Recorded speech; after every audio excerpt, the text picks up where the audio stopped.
Chapter first है, exercise 1.1 class 10th का है। इसमें आज पढ़ेंगे यूक्लिड विभाजन प्रमेय या यूक्लिड विभाजन एल्गोरिथम। यूक्लिड विभाजन एल्गोरिथम, यूक्लिड विभाजन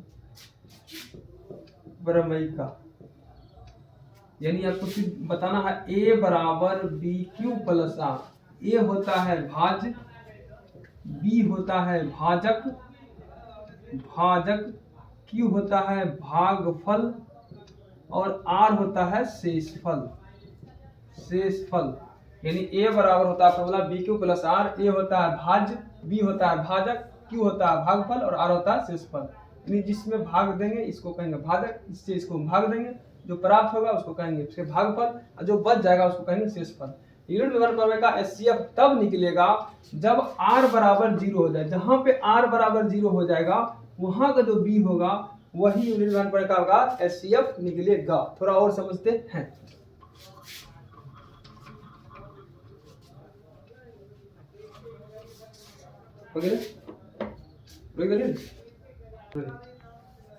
देखिए, यूक्लिड विभाजन प्रमेय एल्गोरिथम का प्रयोग करके एचसीएफ ज्ञात करें। हाईएस्ट कॉमन फैक्टर ज्ञात करना है यूक्लिड विभाजन प्रमेय का से प्रयोग करके। 135 और 255 है। सबसे पहले क्या करेंगे, सबसे देखेंगे छोटा कौन है। छोटा है 135, सबसे बड़ा कौन है 225। 225 में भाग लगाएंगे, फिलहाल ए है। देखिए 225 में भाग देंगे 135 से। 135 है कहाँ है 135, ये हो जाएगा 0, 12 में से 3 जाएगा तो 9, कट गया 90। अब करेंगे 135 में 90 से, 90 का 90, 5, 9, 10, 11, 12, 13, 4, 45 हो जाएगा। अब करेंगे 90, ये वाला यहाँ जाएगा, 45 दूना 90। यानी क्या स्टेप हुआ, 3 स्टेप। एक स्टेप यहाँ, एक स्टेप यहाँ, एक स्टेप यहाँ। लिखने का तरीका सीखेंगे। लिखेंगे यूक्लिड विभाजन एल्गोरिथम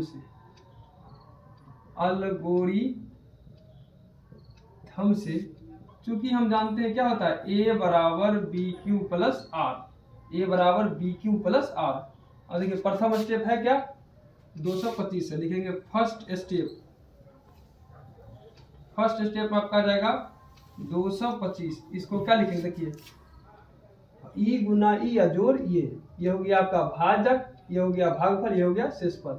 हो जाएगा 135 गुना 1 जोड़ 90। शेषफल 0 हुआ नहीं, तो अब तक एचसीएफ नहीं निकला। यहाँ देखिए सेकेंड स्टेप क्या है, सेकेंड स्टेप है आपका 135, ये वाला आ जाएगा 135 क्या है 90 गुना 1 जोड़ 45। यहाँ भी 0 नहीं है, लिख देंगे 90 गुना 1 जोड़ 45। थर्ड स्टेप क्या है, थर्ड स्टेप है आपका 90। थर्ड स्टेप है आपका 90, इसको लिखेंगे 45 गुना 2 और जोड़ 1, सॉरी 0। 45 गुना 2 0। देखिए एचसीएफ यहाँ 0 हो गया ना, r बराबर 0 हो गया, सॉरी r बराबर 0 हो गया, r यहाँ पर 0 हो गया, r 0 हो गया, इसी का एचसीएफ निकलेगा 45। लिख देंगे अतः एचसीएफ किसका 135 एंड 225 का एचसीएफ जो हो जाएगा आपका, ये हो जाएगा कितना 45। ये आपका फाइनल आंसर हुआ। ऐसे एग्जाम में बनाना है। देखिए नेक्स्ट क्वेश्चन है इसी का 1 का 2 नंबर 196 और 38,220। इसको क्या करेंगे, इसको वैसे ही तोड़ेंगे। 38,220 को लगाएंगे 196 से। आप घर पर करते रहिएगा, आप डायरेक्ट करते 196 गुना 195 हो जाता है 38,220। देखिए कट पिट जाएगा, 0 बचेगा। लिखेंगे, तरीका सीखेंगे। यूक्लिड विभाजन एल्गोरिथम लिखिए या प्रमेय का, एक ही बात है। प्रमेय का से क्या जानते हैं कि चूंकि a बराबर बी क्यू प्लस आर। अब देखिए फर्स्ट स्टेप इसका क्या है, फर्स्ट स्टेप आपका आ जाता है ये 38,220 कितना 196 गुना 195 जोड़ 0। देखिए 0 यहाँ आ गया, इसका एचसीएफ ये हो जाएगा। तो लिख देंगे एचसीएफ किसका तो 196 तथा 38,220 बराबर कितना 196 यहाँ पर 196 ये आपका आंसर। इसे घेर कर एग्जाम में लिखा कीजिएगा। अगला क्वेश्चन है 867 और 255। हमने इस जानबूझ के लिख दिया यूनिट 1 पर का, क्योंकि ए बराबर बी प्लस आर बार बार क्या बनाते रहे। देखिए सबसे छोटा कौन है 255, इसमें इससे भाग देंगे बड़ा में। 867 में 255 से भाग देंगे तो 3 मरतबे 3, 5 तिया 15 5 हाथ में 1, 5 तिया 15 16 6 हाथ में 1, 3 दूना 6 1 7, 765। 7 में से 5 गया 2, 6 6 गया 0 और 8 में 7 गया 1, 102। 102 में भाग लगाएंगे 255 से।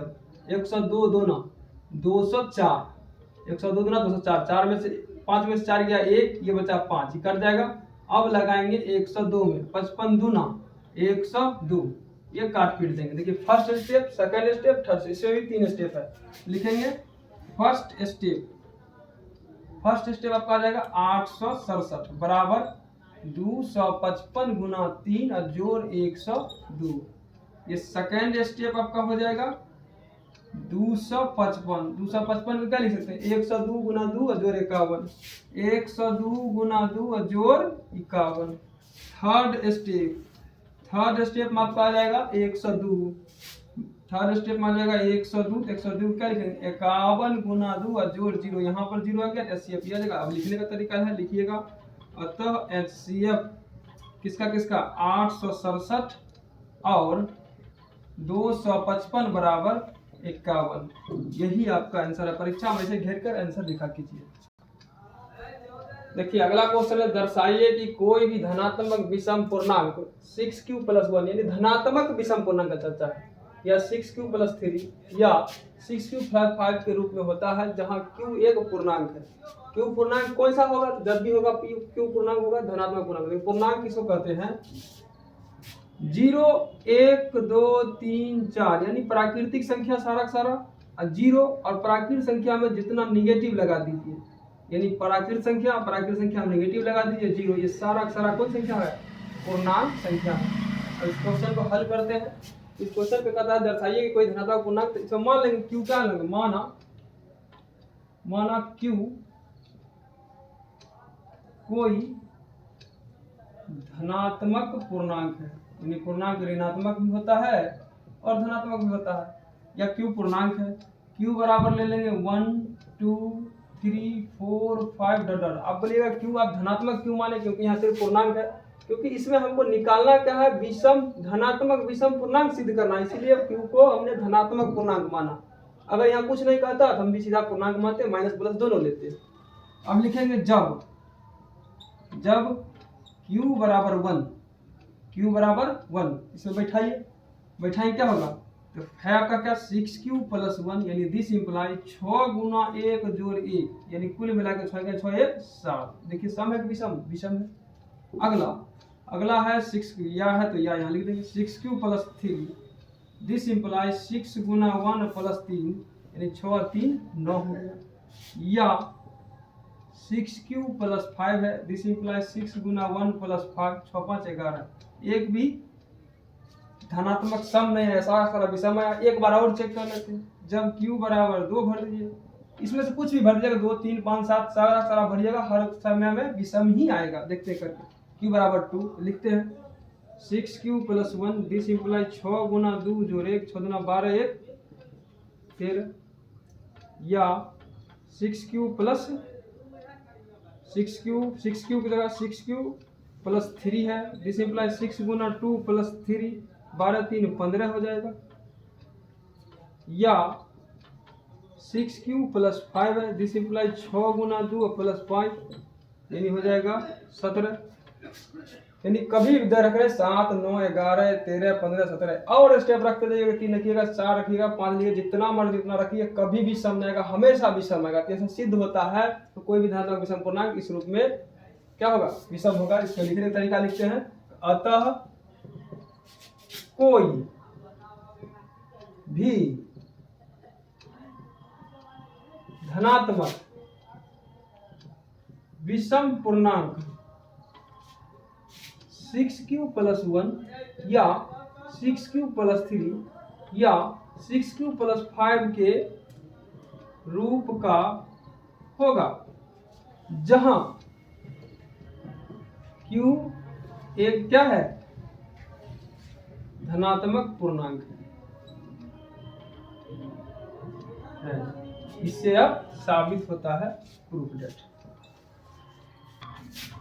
देखिए किसी परेड में 616 सदस्य वाली एक सेना आर्मी यानी कैटेगरी 32 सदस्य वाले एक आर्मी बैंड के पीछे मार्च कर रही है। 16 सदस्य वाली एक आर्मी टुकड़ी जो है 32 सदस्य वाले के पीछे मार्च कर रही है। उन स्तंभों की अधिकतम संख्या निकालें जिसमें वे मार्च कर। देखिए जब भी क्वेश्चन कहेगा अधिकतम कहेगा तो एचसीएफ निकालने की कोशिश कीजिएगा प्रश्न में, और जब भी न्यूनतम कहेगा तो एलसीएम निकालिएगा। याद कर लीजिए, अधिकतम कहेगा तो एचसीएफ निकालिएगा, न्यूनतम कहेगा तो एलसीएम निकालिएगा। तो अधिकतम है संख्या, इस दोनों क्या करेंगे, दोनों संख्या का एचसीएफ निकालेंगे। 616 भाग लगाएंगे 32 से, 32 दूना 64 होता है, 32 से कान 32, 10 में से 11 में से 2 गया 9, यहाँ बच गए 5 में से 3 गया 2, 216, 32 बचे 150 होता है, 32 दहे की 320 हो जाएगा, 32 नमा लग जाएगा। 9 दूना 18 हाथ में 1, 9 तिया 27, 27, 27, 27, 27, 1 28, 288 हो गया। कुल मिला के 16 में से 8 गया 8, और ये कट पिट गए। अब लगा देंगे 32 में। ये फर्स्ट स्टेप था, सेकंड 8 चौक 32, यानी इसका एचसीएफ कितना निकल गया, एचसीएफ आपका आ गया 8। ये दो तरीका से बन सकता है, आपको दोनों तरीका से बताते हैं। देखिए दूसरा तरीका, सेकंड में क्या कीजिएगा, 616 को पहले तोड़ लीजिए, 3 दूना 6, 8 दूना 16, फिर दूसरा लगाएंगे 15 दूना 30 4, फिर दूसरा लगाएंगे 7 दूना 14 हासिल 1, 7 दूना 10 77, 11 सते 77, फिर 32 को तोड़ लीजिए 2 से 16, 2 से 8, 2 से 4 और 2 से, यानी आप इसको लिख सकते हैं 616 को लिख सकते हैं 2 गुना 2 गुना 2 गुना 7 गुना 11, और 32 को आप लिख सकते हैं 2 गुना 2 गुना 2 गुना 2 गुना 2, 1 2 3 4 5, 1 2 3 4 5। देखिए दोनों में कॉमन क्या है, दोनों में ये यहाँ तक 2 कॉमन है और ये कॉमन है, तो कॉमन है तो क्या लिखेंगे, कॉमन ही होता है हाईएस्ट कॉमन फैक्टर। एचसीएफ कितना हो जाएगा, 2 गुना 2 गुना 2 यानी 8। एक और तरीका है, फिलहाल रहने दीजिए, नेक्स्ट वीडियो में बताइए। देखिए प्रश्न संख्या 4 है, यूक्लिड विभाजन प्रमेय का प्रयोग करके दर्शाइए कि किसी धनात्मक पूर्णांक का वर्ग किसी पूर्णांक m के लिए 3m या 3m+1 के रूप का होता है। देखिए वर्ग से कहेगा तो 2 से स्टार्ट करेंगे, घन कहता 3 से, वर्गमूल कहता 1/2 से, तो वर्गमूल होगा नहीं पूर्णांक। वर्ग से कहेगा तो 2 से स्टार्ट करेंगे, घन कहेगा तो 3 से स्टार्ट करेंगे। कैसे होता है आगे आपको बताते हैं। इसका कई तरीका है बनाने का, लेकिन प्रश्न 2 नंबर का आते हैं, इसलिए जो हम बताते हैं वैसे ही आप बनाइएगा। इसमें मान लेंगे, माना क्या मानेंगे, माना पूर्णांक मान लो, माना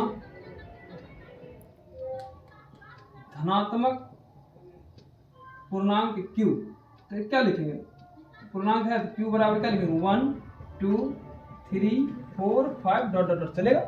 अब ध्यान दीजिए क्या कर रहा है, पूर्णांक किसी धनात्मक पूर्णांक का वर्ग है, धनात्मक पूर्णांक क्या है, q है, इसका वर्ग जब कहेगा तो 2 से चालू करेंगे, घन कहता तो 3 से, इसीलिए 1 मिटा देंगे, 2 से चालू होगा। अगर घन कहता तो 2 मिटा देते, 3 से चालू होता। अब लिखेंगे जब q बराबर 2, किसका वर्ग है, धनात्मक पूर्णांक का वर्ग, धनात्मक पूर्णांक है क्या, q है, क्या लिखेंगे q का वर्ग बराबर, q जब कितना है 2 का वर्ग 4, इसको आप क्या लिख सकते हैं 3 गुना 1 प्लस 1, 3 का 3 है 4, दिस इम्प्लाई 3 का 3 है, 1 के जगह पर भर देंगे m प्लस 1। देखिए यहाँ 3m प्लस 1, इसमें मिल रहा है कहीं 3m प्लस 1। उसके बाद लिख देंगे जब q बराबर 3 का q 9, इसको लिख सकते हैं 3 into 3, this imply 3m, m का जगह पर 3 है, यहाँ आप लिख सकते हैं ब्रैकेट में m बराबर 1, यहाँ आप लिख सकते हैं m बराबर 3, 3 दिया 9, 1 है 3m प्लस 1 4। लिखिएगा जब q बराबर 4, तो q का स्क्वायर 4 का स्क्वायर 16, यानी इसको लिख सकते हैं 3 इंटू 5 प्लस 1, यानी हो जाएगा this imply 3 Guna 3 Guna m plus 1, यानी हो जाएगा कितना 3m प्लस 1, यानी m बराबर यहाँ पे कितना आ गया 5। आप करते जाइएगा इसी फॉर्मेट में आएगा, बार बार 3 प्लस 1 3m 3 प्लस 1 फिर आएगा 3m फिर 3 प्लस 1, ऐसे चलते जाएगा। ज्यादा मत बनाइए, 2 नंबर लिखता है आपको। परेशान लिखिएगा क्या भाषा में आप लिखिएगा प्रकार से किसी धनाचाई यहाँ से लिखिएगा कहाँ से, यहाँ से देखिए हम मिटा कर लिख देते हैं आपको। यहाँ से क्वेश्चन मिटाइएगा, लिखिएगा किसी धनात्मक पूर्णांक का वर्ग, ऊपर में लगा दीजिएगा अतः किसी धनात्मक पूर्णांक का वर्ग किसी पूर्णांक m के लिए 3m या 3m के रूप में होता है, जहां q एक धनात्मक पूर्णांक हो। आप देखिए q पूर्णांक कैसे होगा, यहाँ देखिए q बराबर 1 आया, q बराबर 3 आया, फिर q बराबर 5 आया, फिर q बराबर ऐसे चलता जाएगा। जरूरी सम विषम आएगा, चलता जाएगा ऐसे, ठीक है। देखिए आंसर लिखिएगा इस तरह अतः करके और इसको डिब्बा बना के घेर दीजिएगा पूर्णांक है, ठीक है। ऐसा लिख लीजिएगा, लास्ट में आंसर लिख दीजिएगा, घेरना मत भूलिएगा, ठीक है। प्रश्न है यूक्लिड विभाजन प्रमेय या एल्गोरिथम, एक ही बात है, एल्गोरिथम का प्रयोग करके दर्शाइए कि किसी धनात्मक पूर्णांक का घन 9m या 9m प्लस 1 या 9m प्लस 1 के रूप में होता है। अब देखिए क्या कर रहा है, घन कर रहा है, 3 से चालू होगा। मान लें माना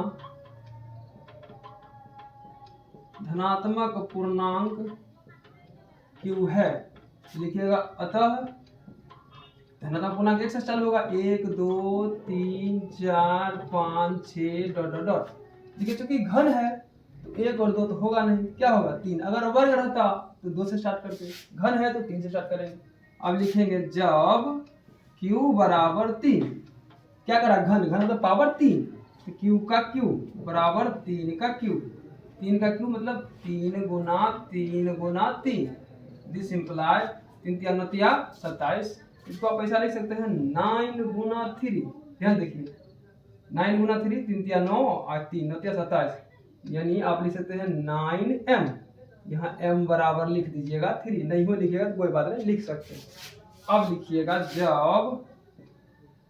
जब q बराबर 4, तो q का q बराबर 4 का q, 4 Guna 4 Guna 4, 4 4 16 64, this imply 64 को लिखेंगे, आप क्या लिखेंगे 9 8 72, 9 8 72 का 9 7 63 अब प्लस 1 64, यानी अब लिख सकते हैं कि 9m प्लस 1, जहां m बराबर 7। देखिए m बराबर कितना हो गया 7, 9m प्लस 1 लिखिएगा। अब जब q बराबर 5, q का q तो 5 का q बराबर 5 का q नहीं 5 गुना 5 गुना 5, यानी दिस इम्प्लाई 125।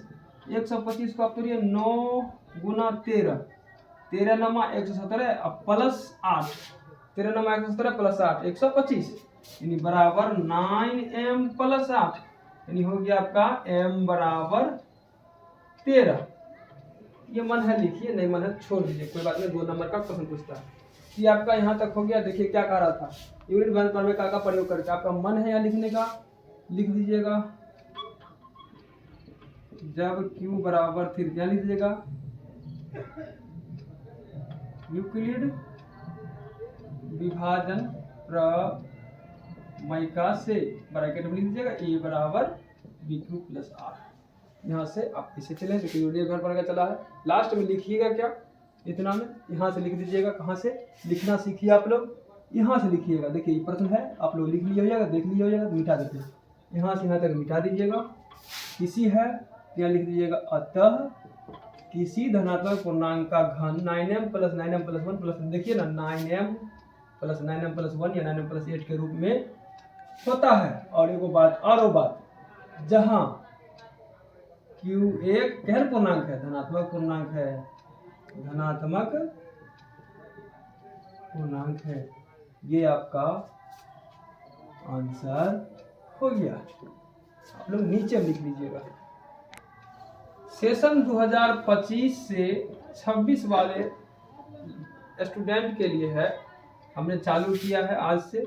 आपको क्या किया जाएगा, प्रत्येक वीडियो आपका एनसीईआरटी का प्रत्येक चैप्टर आपको प्लेलिस्ट के माध्यम से मिल जाएगा धीरे धीरे। आज से पर डे एक एक वीडियो जाता रहेगा। इसके बाद खत्म होने के बाद आपका क्वेश्चन बैंक करा दिया जाएगा। इसको खत्म होने के बाद आपका ऑब्जेक्टिव क्वेश्चन भी करा दिया जाएगा, जो बोर्ड के लिए इंपोर्टेंट हो। बिहार बोर्ड और यूपी बोर्ड दोनों बोर्ड के लिए जो इंपोर्टेंट होगा सारी बात यहाँ पढ़ा दी जाएगी। Okay, thank you.